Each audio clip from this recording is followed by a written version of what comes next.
Bienvenue à la grande édition de Rwanda TV. Tout de suite, les grands titres. La Banque centrale du Rwanda, BNR en sigle, a décidé de relever son taux des directeurs à 6,75% afin de continuer à maîtriser la hausse des prix sur le marché intérieur. Le ministre des Affaires étrangères et de la coopération, l'ambassadeur Olivier Nduhungirehe, est à Yokohama au Japon pour la conférence internationale sur le développement de l'Afrique. Depuis 2024, le ministère de la Santé a commencé à fournir aux femmes enceintes sur tout le territoire national un comprimé de 15 nutriments composés de vitamines et de minéraux afin de protéger la santé de l'enfant et de la mère pendant la grossesse. Plus de détails dans cette grande édition.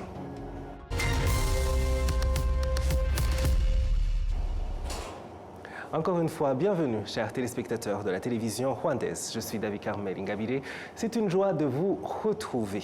Je vous le disais en titre, la Banque centrale du Rwanda, BNR en sigle, a décidé de relever son taux directeur à 6,75% afin de continuer à maîtriser la hausse des prix sur le marché intérieur. Les prévisions d'inflation de la BNR indiquent un taux d'inflation de 7,1% en 2025, la fourchette cible devant se situer entre 2 et 8%.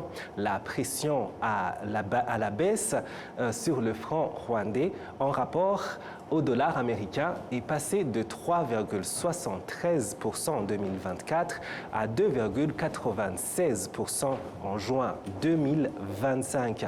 Cela s'explique par une hausse des exportations de 15,5% au deuxième trimestre de cette année et des importations de 3,3%, tandis que le déficit de ces deux monnaies a diminué de moins 2,9%. Pour plus de détails sur ce sujet, nous accueillons sur notre plateau l'économiste en chef à la Banque nationale du Rwanda, Thierry Migo Kalissa. Bienvenue à la grande édition. Merci beaucoup. Oui. Alors, quels sont les principaux changements qui ont conduit la BNR à fixer le taux directeur de la Banque centrale à 6,75%? Alors, le taux directeur de la Banque centrale était de 6,5%, mais la réunion de politique monétaire, du comité de politique monétaire a lieu tous les 3 mois. Elle a eu lieu hier et a décidé, vu les récents développements en matière de ce qui se passe au niveau économique global, au niveau intérieur, et aussi ce qui se passe au Rwanda, sur la balance des paiements et l'inflation, de relever ce taux. Pourquoi? Parce que le taux d'inflation est toujours moins de 8%, qui est notre fourchette cible, comme vous l'avez dit. Mais récemment, au mois de juin et juillet, on a vu que ça a augmenté à 7 et à 7,3%. Donc on a pris en compte ça pour relever nos projections d'inflation à 7,1% et c'était 6,5% avant pour l'année 2025, mais avec la perspective que ça réduise à 5,6% l'année prochaine. Comme vous voyez, ces chiffres sont toujours dans cette fourchette entre 2 et 8%.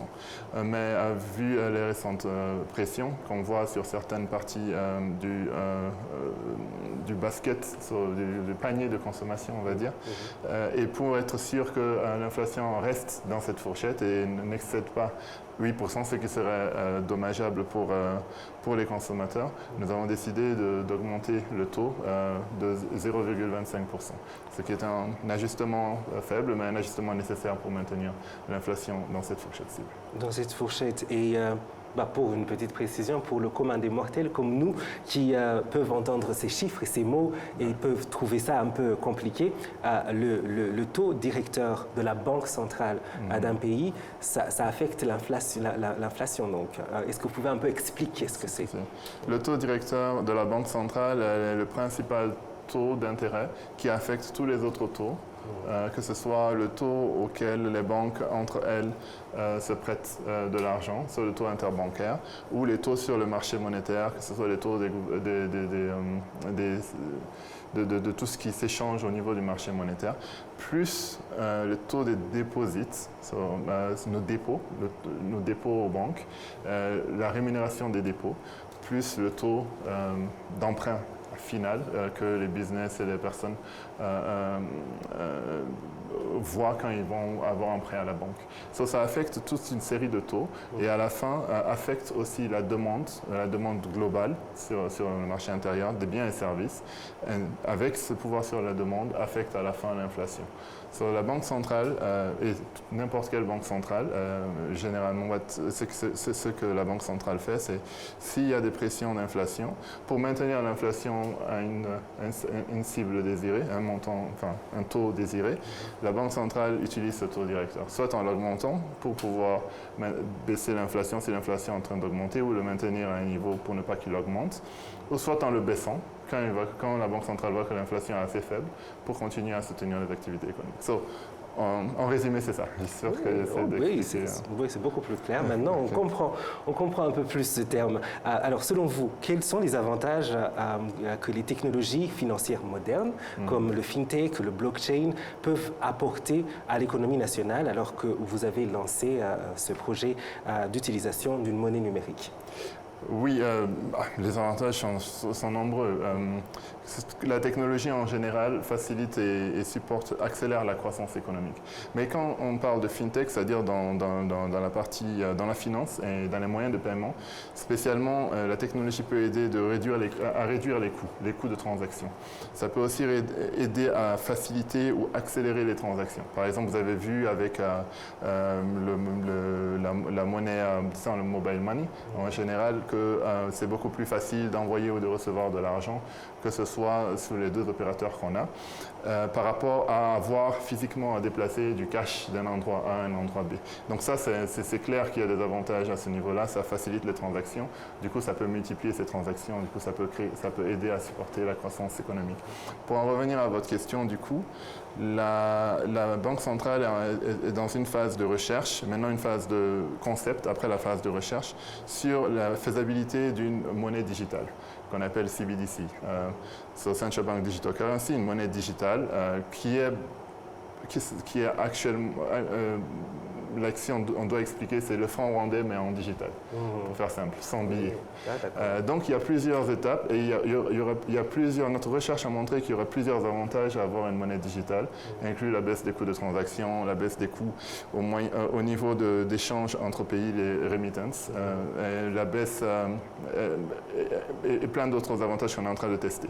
La phase de concept, c'est quoi? La phase de concept, c'est une mini-phase de test où il y a quelques personnes qui sont en train de tester la technologie qui pourrait être utilisée, voir si ça marche, est-ce que ça vraiment aide à diminuer les coûts, est-ce que ce qu'on a vu dans la phase de recherche est vérifié. Après la phase de concept qui est en cours en ce moment, jusqu'au mois de septembre, je pense. Après ça, il y aura une évaluation de la phase de concept pour voir si on va dans une phase pilote, qui est maintenant une plus grande phase de test, et si plus tard on va jusqu'à la création de cette monnaie digitale. Ça, c'est une approche étape par étape pour être sûr que si on va dans cette direction, on arrive à avoir les avantages qu'on pense avoir sans les inconvénients. Pour faire simple. Absolument, oui. Et alors, quel est l'état actuel du secteur financier? Nous avons constaté que les prêts octroyés cette année ont diminué par rapport à ceux de l'année précédente. Qu'est-ce qui explique plutôt cette baisse? Alors deux choses. Au niveau de la stabilité du secteur financier, le secteur financier dans son ensemble est très stable. On a plusieurs mesures qu'on essaie de suivre, que ce soit au niveau du capital, de la liquidité ou du taux de remboursement des prêts ou non-performing loan. Parmi ça, que ce soit le secteur bancaire, microfinance, assurance, le secteur financier en général est assez stable. Pour en revenir à la question sur le nombre de prêts ou, disons, le volume des prêts octroyés, ce n'est pas une baisse, c'est plutôt un ralentissement. C'est-à-dire qu'on a observé les premiers 6 mois qu'il y a eu une croissance des emprunts, enfin des prêts octroyés, mais pas à la même vitesse que l'année passée, parce qu'il y avait plusieurs, disons, gros projets qui ont bénéficié de prêts à la banque. Donc, si on compare par rapport à l'année passée, c'est un ralentissement de la croissance, mais c'est toujours positif. D'ailleurs, même si je peux donner un chiffre, que ce soit au niveau des prêts, du stock de prêts, bancaires octroyés, on est à 16% de croissance, ce qui est assez fort et qui est en lien avec l'activité économique qu'on voit. Les secteurs les plus financés sont la construction, l'industrie, manufacturing, et le prêt individuel et le commerce. Ce sont les 4 secteurs les plus financés en ce moment. D'accord, donc on est encore sur la bonne voie, ce qui est positif. Alors on a commencé en parlant d'inflation, revenons sur ce sujet. L'inflation est prévue à 7,1% en 2025. Quelles sont les mesures de la BNR pour en atténuer l'impact sur nous les citoyens? Exactement, le principal outil que la BNR et les banques centrales qui ont adopté ce système de politique monétaire utilisent, c'est le taux directeur. Donc justement pour éviter que l'inflation augmente plus et qu'il soit limité à ce niveau-là et ne dépasse pas 8%. C'est la raison principale pour laquelle le comité de politique monétaire a décidé d'augmenter le taux à 6,75%. C'est la principale mesure. Ensuite, il y a toute une série de mesures qu'on prend chaque jour dans le marché interbancaire, etc., pour pouvoir mesurer la liquidité et la monnaie en circulation, et pour être sûr que ça va en lien avec le taux directeur qui a été décidé. Et avec ça, à terme, l'inflation est contenue. Surtout l'inflation qu'on appelle core inflation, c'est-à-dire l'inflation qui ne vient pas des éléments volatiles tels que les biens de consommation, la nourriture ou l'énergie.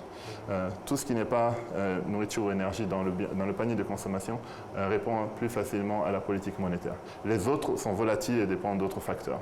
C'est pour ça que nous avons des risques dans nos projections. Et nous disons que si, par exemple, à cause du changement climatique, il y a des changements au niveau des conditions météorologiques, ça peut affecter la production agricole et à la fin les prix des biens, enfin de la nourriture sur le marché, des légumes, etc. Ça, bien sûr, ce n'est pas sous notre contrôle, mais c'est quelque chose qu'on essaie de contrôler, de vérifier, de regarder, de suivre chaque jour, chaque semaine.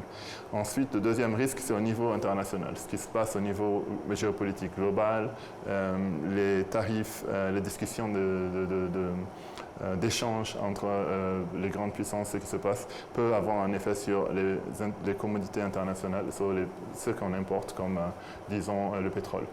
Et là aussi, même si on n'a pas de contrôle, on suit presque chaque jour ce qui se passe. Il y a des risques aux projections, mais dans le scénario qu'on a qui est le plus probable, l'inflation restera à 7,1% cette année, 5,6% l'année prochaine. Et la décision de politique monétaire a été faite dans le sens que justement ça arrive, ça suit les projections dont on parle.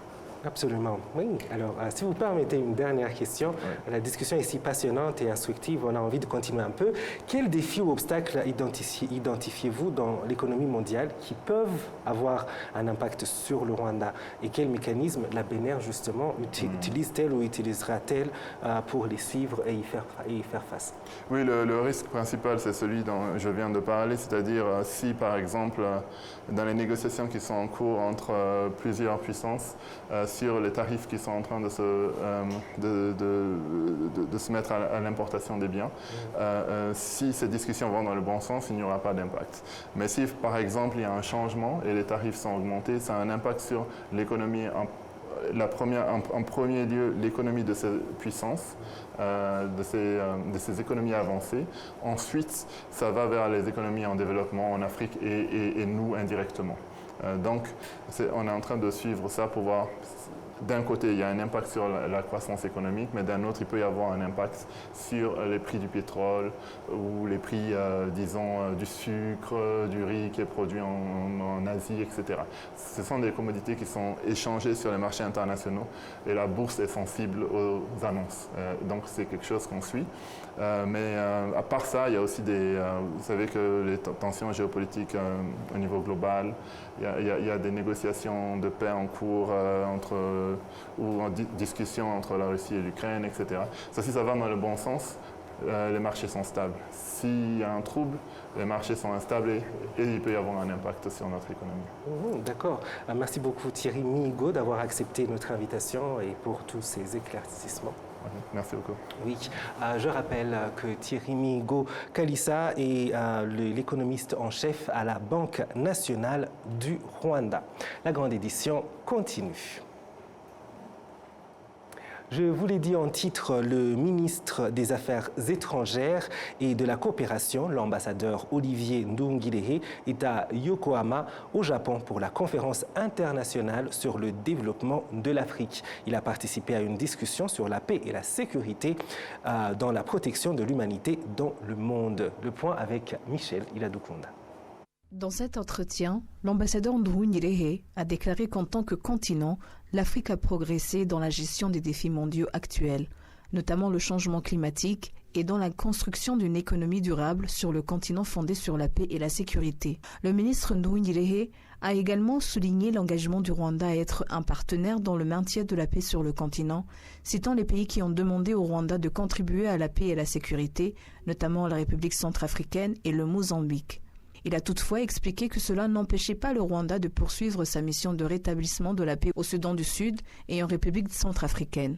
Lors de la conférence internationale sur le développement de l'Afrique qui se tient actuellement à Yokohama, au Japon, le ministre des Affaires étrangères et de la coopération, l'ambassadeur Olivier Nduhungirehe, s'est également entretenu avec divers dirigeants, dont le directeur exécutif du Fonds mondial, Peter Sons, au cours de laquelle ils ont discuté de la promotion de la coopération dans le secteur de la santé. Le Rwanda collabore avec le Fonds mondial depuis 2003 dans le cadre des programmes liés à la lutte contre les maladies et les épidémies telles que le sida, la tuberculose et le paludisme. L'ambassadeur Nduhungirehe s'est également entretenu avec Ahuna Eziakonua, directrice du programme des Nations Unies pour le développement PNUD pour l'Afrique. Ils ont également abordé des questions d'intérêt commun, notamment le fonds Timbuktu, destiné à promouvoir les projets technologiques des jeunes. La première journée de réunion s'est conclue par une rencontre entre le ministre Nduhungirehe et André Bogi, directeur adjoint de l'Organisation internationale du travail, OIT, afin d'évoquer une collaboration étroite sur des projets communs entre les deux parties. La clôture du Forum des enfants et des jeunes en situation de handicap, ces derniers ont salué les efforts du gouvernement pour avoir mis en place des lois et des stratégies facilitant leur accès à l'éducation et leur compétitivité sur le marché de l'emploi. Toutefois, ils demandent à la société rwandaise dans son ensemble de changer davantage de mentalité et de comportement à leur égard, car certaines attitudes les marginalisent encore plus. Ce forum a réuni des enfants représentant d'autres jeunes soutenus par la Fédération rwandaise des organisations de personnes en situation de handicap et a abordé plusieurs thèmes, notamment le patriotisme, la santé reproductive, l'autonomisation, le plaidoyer pour ceux confrontés à divers défis. Ils ont souligné que l'une des difficultés majeures reste la perception que certaines personnes ont encore d'eux, les réduisant à leur situation de handicap sans reconnaître leurs compétences et capacités dans divers domaines. Les organisateurs de ce forum ont salué la révision des lois discriminatoires, mais estiment que cela reste insuffisant tant que des personnes continueront à avoir une compréhension erronée des droits et responsabilités des personnes en situation de handicap, en particulier des enfants. Le révérend Kandema Julie, vice-président de l'Église presbytérienne au Rwanda, a affirmé que ce changement de mentalité est possible et nécessaire. Lors de ce forum, les enfants et jeunes en situation de handicap ont eu l'occasion de se connaître, d'échanger et de faire valoir leurs différents talents. Toutes ces activités visent à contribuer à leur bien-être et à leur réussite scolaire, d'autant plus que la majorité d'entre eux sont encore sur les bancs de l'école. Merci Amandine. Ndikumasabu au Rwanda, la semaine africaine des sciences organisée par l'Institut français des sciences mathématiques AIMS en sigle et s'est achevée. Son objectif est d'encourager les jeunes à s'intéresser aux sciences et aux technologies et à les utiliser pour résoudre les problèmes sociaux qui touchent les populations du continent africain. Cette semaine a réuni des lycéens, des étudiants, des enseignants, des experts en sciences et technologies qui ont échangé des idées, partagé leurs expériences et bénéficié de formations spécialisées sur divers sujets, notamment la médecine, basée sur les technologies, les méthodes de résolution de problèmes par la science et la promotion de la recherche menée au Rwanda. Donc c'est la semaine de la science africaine. Voilà, donc on avait des étudiants de plusieurs backgrounds, donc qui viennent de profils différents. On avait aussi des élèves du lycée, des lycées et aussi des étudiants qui sont en master et aussi des étudiants qui sont en PhD. Donc, bon, ayant des profils vraiment différents en termes de programmation. Donc il fallait qu'on commence de la base jusqu'à un certain niveau, en prenant en compte le temps qui a été alloué pour cet atelier. C'est un atelier très très important parce qu'on est dans l'ère de la science, on est dans l'ère de la digitalisation, on est dans l'ère d'apprendre à partir des données qu'on collecte tous les jours. Donc c'est très très important parce qu'on peut avoir beaucoup de données dans les serveurs, dans nos milieux de travail, mais si on ne les analyse pas pour savoir ce qu'ils véhiculent comme information, c'est un manque. Donc à cette ère-là de la science, c'est très important pour que les jeunes, qu'ils soient du lycée ou des universités ou qu'ils soient en train de faire déjà leur thèse ou mémoire de master, c'est très important de leur donner déjà ce genre je peux dire éducation pour que ils puissent eux-mêmes travailler sur les données qui existent. Je crois que c'est une très bonne initiative. Le Conseil national de l'enseignement supérieur, HEC en sigle, est en train de mener des consultations avec les représentants des professionnels issus de divers secteurs de la vie nationale, dans le but d'examiner ensemble comment ceux-ci peuvent contribuer à l'élaboration des programmes d'enseignement utilisés dans les institutions d'enseignement supérieur et les universités. Les participants à ces échanges affirment que l'implication des diplômés, qu'ils travaillent à leur propre compte ou pour d'autres dans les domaines liés à leur formation, est essentielle pour garantir une éducation de qualité.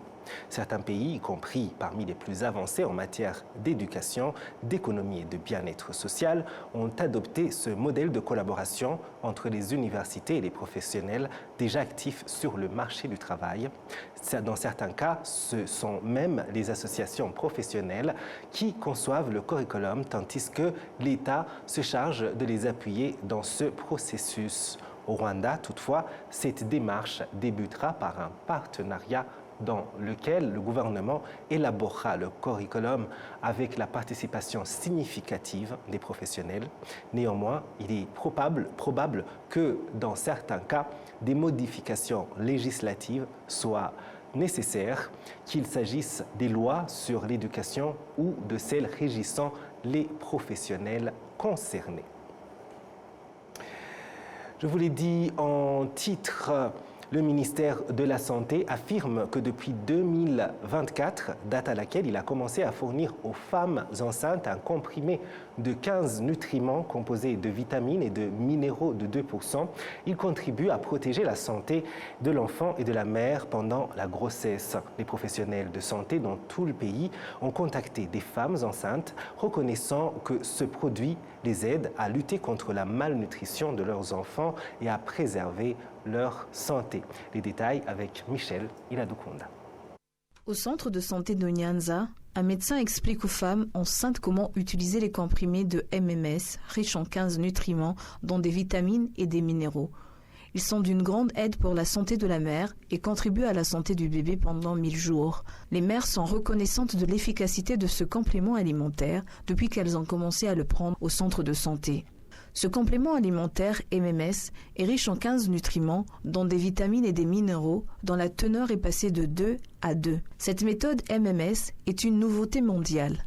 Le Rwanda était l'un des pays à avoir bénéficié de cette méthode introduite pour enrayer la propagation du virus.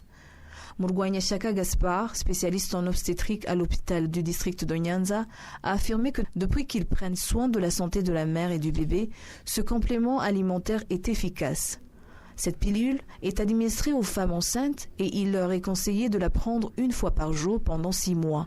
Ce programme, lancé en 2024 par le ministère de la Santé, a permis à 50 000 femmes enceintes à bénéficier de cette pilule. Ce programme a débuté dans les zones fortement touchées par le paludisme et s'est poursuivi avec la distribution de cette pilule dans les centres de santé du pays. Le ministre de la Santé, le Dr Sabin Nsanzimana, a affirmé que cette pilule MMS contribue à la lutte contre le paludisme et à la santé de la mère et de l'enfant. Il est recommandé aux femmes enceintes de réaliser 8 tests prénataux afin de surveiller la santé de leur bébé et de la mère. Une étude de l'Organisation mondiale de la santé a montré que toutes les 2 minutes, une femme décède pendant la grossesse ou l'accouchement, ce qui signifie que plus de 800 femmes dans le monde meurent chaque jour pendant la grossesse ou l'accouchement de causes évitables. Nous arrivons à la fin de cette édition. Merci. Mais avant de vous dire au revoir, permettez-moi un rapide rappel de ces grands titres. La Banque centrale du Rwanda, BNR en sigle, a décidé de relever son taux directeur à 6,75% afin de continuer à maîtriser la hausse des prix sur les marchés intérieurs. Le ministre des Affaires étrangères et de la coopération, l'ambassadeur Olivier Nduhungirehe, est à Yokohama au Japon pour la conférence internationale sur le développement de l'Afrique.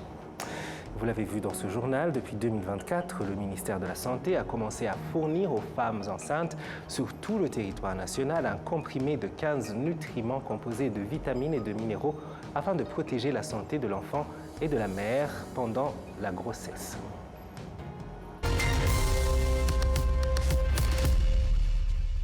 Et voilà, c'est tout pour ce journal. Merci de nous avoir suivis. Je remercie toute l'équipe qui m'a aidé à le préparer. Au plaisir de très bientôt vous retrouver.